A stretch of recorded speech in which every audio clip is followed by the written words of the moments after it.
Salam berjumpa kembali Bapak Ibu Saudara-saudari, teman-teman sekalian, sahabat-sahabatku yang terkasih.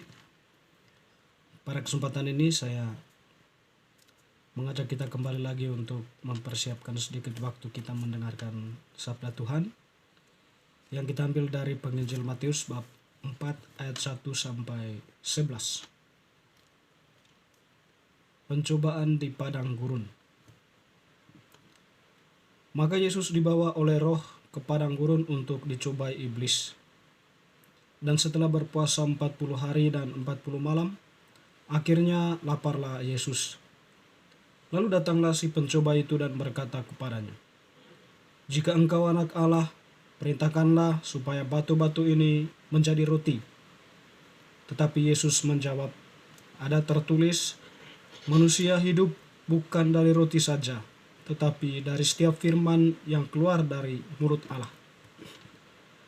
Kemudian iblis membawanya ke kota suci dan menempatkan dia di bubungan bait Allah, lalu berkata kepadanya, "Jika engkau anak Allah, jatuhkanlah dirimu ke bawah, sebab ada tertulis mengenai engkau, ia akan memerintahkan malaikat-malaikatnya, dan mereka akan menatang engkau di atas tangannya, supaya kakimu jangan terantuk kepada batu."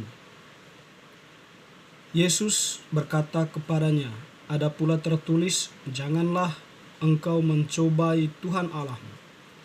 Dan iblis membawanya pula ke atas gunung yang sangat tinggi, dan ia memperlihatkan kepadanya semua kerajaan dunia dengan kemegahannya, dan berkata kepadanya, "Semua itu akan kuberikan kepadamu, jika engkau sujud menyembah aku." Maka berkatalah Yesus kepadanya, "Enyalah iblis, sebab ada tertulis, engkau harus menyembah Tuhan Allahmu, dan hanya kepada Dia sajalah engkau berbakti." Lalu iblis meninggalkan dia, dan lihatlah, malaikat-malaikat datang melayani Yesus. Demikianlah sabda Tuhan. Terpujilah Kristus. Teman-teman, saudara-saudari, Bapak Ibu, sahabat-sahabat yang terkasih, penginjil Matius yang telah kita dengarkan tadi mengisahkan tentang pencobaan Yesus di padang gurun. Jadi Yesus di padang gurun itu berpuasa selama 40 hari. Setelah dia dibaptis oleh Yohanes Pembaptis, untuk memulai karyanya, Yesus berpuasa selama 40 hari di padang gurun. Dan dalam peristiwa berpuasa itu ada suatu fenomena yang terjadi, di mana Yesus kemudian dicobai oleh iblis. Kita memahami bahwa cobaan itu selalu dalam keadaan nikmat, baik ya. Nah, ketika kita dicobai, tentu apa yang dicobai atau objek pencobaan itu selalu menarik, ya, selalu indah, selalu nikmat, ya, yang memungkinkan terjadinya suatu peristiwa di mana melepaskan sesuatu yang sangat berarti atau yang sangat berharga untuk kemudian mengikuti cobaan itu. Tetapi pada kesempatan ini Yesus macam menepis, ya, peristiwa seperti itu, atau Yesus melalui pengalaman pencobaan itu mengajak manusia untuk sekiranya tetap berpegang teguh pada pencobaan yang dilakukan oleh iblis. Pencobaan pertama kita dengar tadi, iblis mencoba Yesus, "Jika engkau anak Allah, perintahkanlah supaya batu-batu ini menjadi roti." Tetapi Yesus menjawab, "Ada tertulis, manusia hidup bukan dari roti saja, tetapi dari setiap firman yang keluar dari mulut Allah." Mungkin ini mau menjelaskan godaan yang pertama ini mungkin mau memberi pesan bahwa godaan makanan, ya. Jadi untuk memperoleh makanan itu, ya, harus melalui suatu perjuangan, atau untuk memperoleh kesuksesan harus melalui suatu perjuangan, tidak melalui suatu mentalitas instan dengan cara mungkin korupsi atau mungkin juga ya mencuri dan sebagainya, atau berlaku tidak adil ya demi suatu keuntungan tertentu, atau menyingkirkan orang tertentu demi posisi tertentu. Jadi kita memperolehnya dengan suatu cara yang mudah. Tapi Yesus tadi mengajak kita ya. Jadi supaya kita itu berpegang teguh pada firman Allah, artinya kan apa yang diajarkan oleh Allah itu yang menjadi referensi atau pegangan kita ya dalam hal untuk memperoleh makanan, untuk memperoleh rezeki. Mengais rezeki itu harus melalui kerja keras, harus melalui suatu perjuangan. Sebab itulah yang dikehendaki oleh Allah. Bukan melalui tindakan-tindakan instan, membalikkan telapak tangan yang memang semuanya itu palsu, atau semuanya itu ya merupakan konsekuensi dari godaan itu.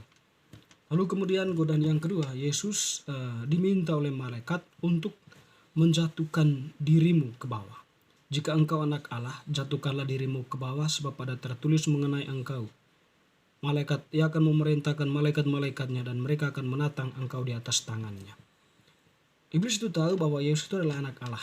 Jadi ketika dia mengeluarkan pernyataan itu ya seolah-olah bahwa dia itu sedang memuliakan Allah, sedang meninggikan Allah. Tapi itu adalah sebuah cobaan, godaan kepada Yesus, menjatuhkan diri ke bawah. Nah, artinya kan sebelum itu Yesus mengatakan, iblis itu mengatakan, jika engkau anak Allah. Tapi memang Yesus adalah Allah. Jadi Yesus tidak perlu lagi menunjukkan bahwa dirinya itu adalah anak Allah. Tapi memang sungguhnya Yesus itu adalah Allah. Dan tentunya dia tidak tergiur dengan apa yang dikatakan oleh iblis itu. Walaupun dia tahu ketika dia menjatuhkan diri, dia tidak akan mengalami masalah. Mungkin pesan yang mau disampaikan di sini adalah berkaitan dengan kekuasaan ya, atau mungkin juga berkaitan dengan posisi-posisi penting gitu ya. Jadi dalam arti ini Tuhan mengajarkan mungkin untuk kita supaya tidak mudah jatuh atau tidak mudah tergiur dengan sebuah pengakuan, sebuah pujian ya. Terkadang ya pujian, pengakuan itu ya mungkin salah satu jalan untuk menjatuhkan kembali kita, atau penghargaan dan sebagainya itu adalah salah satu bentuk mungkin sebuah tindakan yang nantinya berorientasi pada suatu strategi lain atau salah satu orientasi lain ya. Jadi ya ketika kita dipuji seperti itu, hendaknya kita rendah hati ya, untuk tidak terlalu terjebak di dalamnya.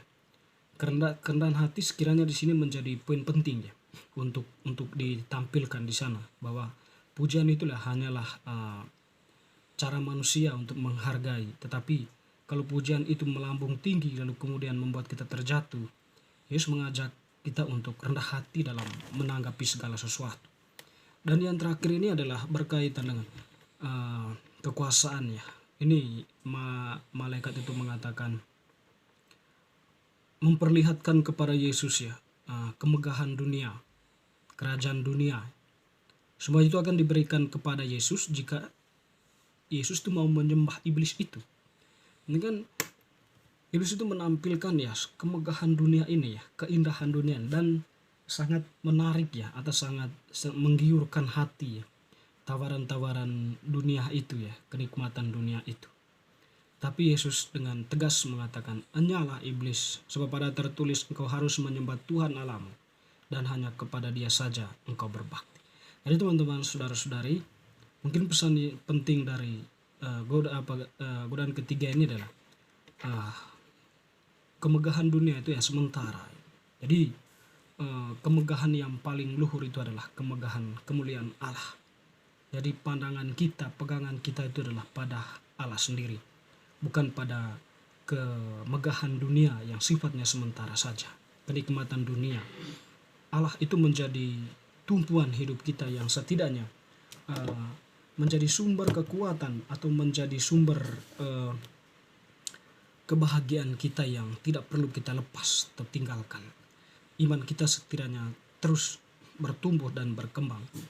Iman itu tidak luntur di dalam tawaran-tawaran pekerjaan, posisi-posisi penting dan sebagainya. Semuanya itu adalah keindahan dunia yang sifatnya sementara. Tuhan Allah sendiri mengajarkan supaya berpegang teguh kepada Allah sendiri, pada kehendak Allah. Teman-teman, saudara-saudari, bacaan hari ini sebenarnya mengajak kita ya, Tuhan itu menampilkan kepada kita ya, bahwa godaan itu perlu dilawan, godaan itu perlu disingkirkan ya. Sebab godaan itu walaupun nikmat nampaknya, tetapi berbau busuk ya, tetapi membuat kita terjebak di dalam kehancuran diri kita, baik iman kita maupun relasi kita dengan sesama, dengan keluarga dan sebagainya. Semoga bacaan hari ini semakin meneguhkan iman kita untuk berpegang teguh pada Allah. Amin.